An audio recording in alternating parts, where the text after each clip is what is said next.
Hello everyone, this is Sarita Nehi. Welcome to my channel The Pharma Buzz. Now let us discuss with the topic of polymorphism.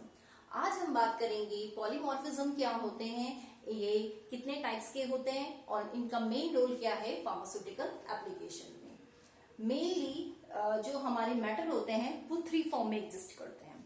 ठीक है, एक होता है solid, second liquid, third gas. ठीक है, और ये जो सॉलिड होते हैं ये फर्दर डिवाइड होते हैं हमारे क्रिस्टलाइन सॉलिड में और अमॉर्फस सॉलिड में। मेनली जो ये क्रिस्टलाइन सॉलिड होते हैं उसके अंदर आते हैं हमारे पॉलीमॉर्फिज्म। ठीक है, ये एक प्रोसेस होती है जिसमें जो सब्सटेंस होता है वो एक से ज्यादा फॉर्म में एग्जिस्ट करता है। मींस पर्टिकुलर ड्रग सब्सटेंस की एक से ज्यादा फॉर्म होगी और ये जो फॉर्म्स होती हैं इन्हीं को हम पॉलीमॉर्फ्स बोलते हैं। मेनली क्या होता है कि ये जो पॉलीमॉर्फिज्म होते हैं और इसमें जो फॉर्म प्रोड्यूस होती है इनकी डिफरेंट फिजिकल और केमिकल प्रॉपर्टी रहती है, लेकिन जो इनका केमिकल कंपोजिशन होगा वो सेम रहेगा। जैसे कि एग्जांपल करेंगे बात वाटर की। जो वाटर होता है ये जनरली बना रहता है 2 मोल्स ऑफ हाइड्रोजन और 1 मोल ऑफ ऑक्सीजन से। मींस इसमें हाइड्रोजन के 2 मोल है और ऑक्सीजन के 2 है। हाइड्रोजन के 2 हैं और ऑक्सीजन के 1 है। तो ये इसकी 3 फॉर्म्स होती हैं वाटर की। एक होती है हमारी सॉलिड फॉर्म जो कि जैसे कि आइस क्यूब्स होती हैं, और जो सेकंड फॉर्म होती है वो हमारी फाइनली जैसे लिक्विड एज अ वाटर, और जो थर्ड फॉर्म होती है वो होती है हमारी वाटर वेपर में। तो हमें पता है कि वाटर की 3 फॉर्म्स होती हैं। वो जो 3 फॉर्म्स होती हैं उनकी डिफरेंट हमारे फिजिकल कैरेक्टर्स हैं। ठीक है, डिफरेंट मेल्टिंग पॉइंट है, डिफरेंट इनके केमिकल कैरेक्टरिस्टिक्स है, लेकिन इनका जो केमिकल कंपोजिशन है दैट विल रिमेन सेम। ठीक है, जिससे वो बने हुए हैं वो उनका सेम रहेगा। ठीक है, फॉर एग्जाम्पल अगर हम बात करेंगे थियोब्रोमा ऑयल की, जो थियोब्रोमा ऑयल्स होते हैं इनकी 4 फॉर्म्स होती हैं, अल्फा, बीटा, बीटा प्राइम और गामा। ये इनकी डिफरेंट मेल्टिंग रेंज है। इन मेल्टिंग रेंज में ये मेल्ट हो जाते हैं। जैसे बात करेंगे अल्फा फॉर्म की तो ये 18 डिग्री सेल्सियस पे मेल्ट हो जाता है।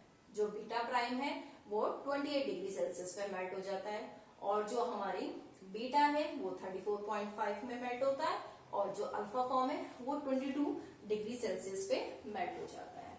इनमें से जो हमारी स्टेबल फॉर्म होगी वो होगी बीटा फॉर्म, और जो अल्फा होगी वो हाईली अनस्टेबल फॉर्म है। तो इनमें से हम बीटा फॉर्म को जनरली लेंगे किसी फॉर्मुलेशन को तैयार करने के लिए। ठीक है, मेनली यही होता है कि जो फॉर्मुलेटर होता है उनका मेन एम ये होता है कि ऐसी फॉर्म को सेलेक्ट करें जो हाईली स्टेबल हो और जिससे फर्दर जो हमारा स्टेबल बने वो थेरापेटिक हो और हाईली इफेक्टिव हो।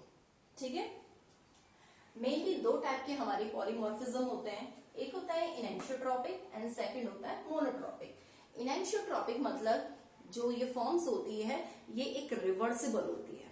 मींस वो अपनी एक फॉर्म से दूसरे फॉर्म में कन्वर्ट तो हो जाते हैं, लेकिन उनकी पास इतनी एबिलिटी होती है कि वो अगेन जो प्रीवियस फॉर्म है उसको रिगेन कर लेती है।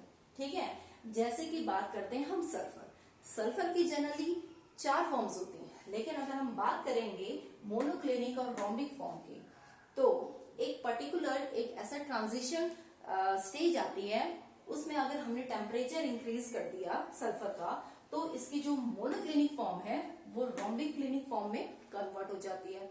लेकिन जब ये स्टेज में ये पहुंच गया रोम्बिक में, फाइनली अगर हमने इसको कूल आउट किया, मींस उसका टेम्परेचर ड्रॉप कर दिया, तो अगेन ये रोम्बिक फॉर्म मोनोक्लिनिक में कन्वर्ट हो जाएगी। मींस ये प्रोसेस क्या है, रिवर्सिबल है। वैसे ही बात करेंगे मोनोट्रॉपिक की तो ये प्रोसेस इरिवर्सिबल हो गया। अगर एक फॉर्म दूसरे फॉर्म में कन्वर्ट हो गए तो उसका इम्पॉसिबल है कि अगेन वो प्रीवियस फॉर्म में कन्वर्ट हो जाए। ठीक है, जैसे कि कार्बन की हम जानते हैं 2 फॉर्म्स हैं, डायमंड और ग्रेफाइट। तो जब डायमंड ग्रेफाइट में कन्वर्ट हो गया तो इसका इम्पॉसिबल है कि ग्रेफाइट फिर से डायमंड में कन्वर्ट हो जाए। ठीक है, अब बात करेंगे फार्मास्यूटिकल एप्लीकेशन। फार्मास्यूटिकल्स में क्या मेन इंपॉर्टेंट रोल इनका ये है कि ये एक फैक्टर है प्री फॉर्मुलेशन स्टडीज का। प्री फॉर्मुलेशन मैंने आपको पहले भी बताया था कि ये एक स्टडीज होती हैं, फॉर्मुलेशन तैयार होने से पहले जो स्टडीज की जाती हैं, तो उसमें भी हमारा पॉलीमॉर्फिज्म आता है। पॉलीमॉर्फिज्म मतलब हम कौन सी फॉर्म को चेक कर रहे हैं कि कौन सी फॉर्म ज्यादा स्टेबल है किसी फॉर्मुलेशन को प्रिपेयर करने के लिए, वो हमने लेनी है। अगर बाय चांस अगर हमने ऐसी अनस्टेबल फॉर्म ली, अगर वो सस्पेंशन में या फिर क्रीम्स में, ठीक है, अगर सस्पेंशन में माना हमने ऐसी अनस्टेबल फॉर्म ली, तो वो अनस्टेबल फॉर्म क्या करेगी, सस्पेंशन तो तैयार हो गया, लेकिन उसके बाद में क्या क्या उसमें प्रॉब्लम आ सकती है कि सस्पेंशन का जो क्रिस्टल का साइज है वो बढ़ जाता है, जिसकी वजह से केकिंग लाइक प्रॉब्लम जो सस्पेंशन में होती है वो दिखने को मिल सकती है। या फिर अगर हम क्रीम्स की बात करें तो क्रीम्स में भी क्या होगा, क्रिस्टल ग्रोथ हो जाएगी अगर हमने अनस्टेबल फॉर्म लिया, ठीक है। उससे फर्दर जो प्रोडक्ट बनेगा हाईली अनएक्सेप्टेबल बनेगा, ठीक है। थर्ड बात करेंगे केमिकल स्टेबिलिटी। पॉलीमॉर्फ्स में जो स्टेबल फॉर्म्स होती हैं उनकी स्टेबिलिटी मेंटेन रहती है, ठीक है। Means polymorphs having a different stabilities होती हैं। जैसे हम बात करेंगे पोटेशियम पेनिसिलिन का, तो पोटेशियम पेनिसिलिन हमारी दो फॉर्म में अवेलेबल होती है, ठीक है। एक होती है हमारी क्रिस्टलाइन और सेकंड होती है हमारी अमॉर्फस। तो क्रिस्टलाइन फॉर्म्स में क्या होता है कि अगर हम उसको हीट अप्लाई करें तो उसकी एक्टिविटी, उसकी प्रॉपर्टीज में कोई चेंजेस देखने को नहीं मिलता है।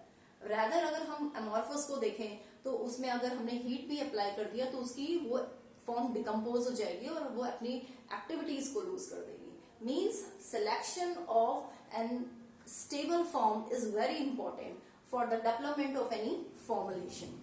For that task we have to know the properties of polymorphism and its nature.